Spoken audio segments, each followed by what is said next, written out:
அதுக்கு என்ன நீ பண்ண முடியும்? நான் உனா பாப்பா வந்தோன்னா சொல்லி உனா பாக்குறேன். நீ உன் மாமியார் தாண்டி ஆடி மாசம் அதுவும் என்னத்துக்கு வீட்டுக்கு கூப்பிட்டீங்க? இங்க இருந்தா கூட ஒரு நல்ல செய்தி சொல்லிருக்கலாம். குழந்தைக்கு இருந்தா தங்கி இருக்கும். நீங்க என்னத்துக்கு கூப்பிட்டீங்க? என்ன பிடிச்சி கத்துக்கிட்டீங்க? இந்தா ஹலோ அத்தா, என்ன அவனுக்கு வாய் வச்சு சும்மா இருக்க முடியல? கண்டத்த வாய் வைக்க சொல்லிட்டா? இப்ப வரும்போது வாயில குத்திட்டு வந்தவன தையல் போற அளவுக்கு. ஆமா, உன் புள்ள பெரிய மகேந்திர சிங் தோனி இறக்கி விட்டா புள்ள ஹெலிகாப்டர் சாட்டான். அது பேரு உன் குடும்ப மானம் போக கூட நானும் மனம் குடிச்சுன்னு இருக்கிறேன். அப்புறம் எல்லாரும் சொல்ல வச்சு அசிங்கப்படுத்த வைக்காத. அப்புறம் அசிங்கமா ஆயிடும். நல்லா இருக்காது. போன வைக்கமுன்னு.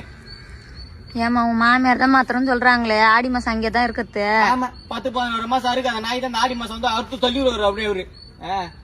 ரோதனை போச்சுமா அவகிட்ட. போயிது வெஞ்சா போயிது போனா வயிற்றுல போய் புழு பூச்சாச்சா முழா மானியா இதே வக்கேன்னு கிடக்குது தனிக்கும்.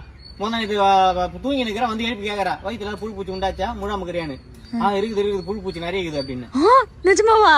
பாத்ரூம் தான் போயிட்டு வந்தா தண்ணி ஊத்தாம வந்து நீ கேட்டா போ சீக்கிரம் போய் தண்ணி ஊத்திர போறாங்கன்னு வர்றா. நான் என்ன சொல்றேன், குழந்தை கடவுள் கொடுத்த வரோம் கொடுக்காம போடுவாரு. இந்த வருஷம் இல்லாட்டா அடுத்த வருஷம் இல்லாட்டா அடுத்த வருஷம் அப்படியே மனம் முடிச்சுன்னு போனோம். இதெல்லாம் நம்ம ஆன்லைன்ல ஆர்டர் போட்டு 2 நாள் வந்து புழுக்குன்னு வைக்கிறதுக்கு இருந்தாலும் உனக்கு ரொம்ப தாமா வாய இல்லைன்னா வாழ்க்கையை ஓட்ட முடியாதுமா.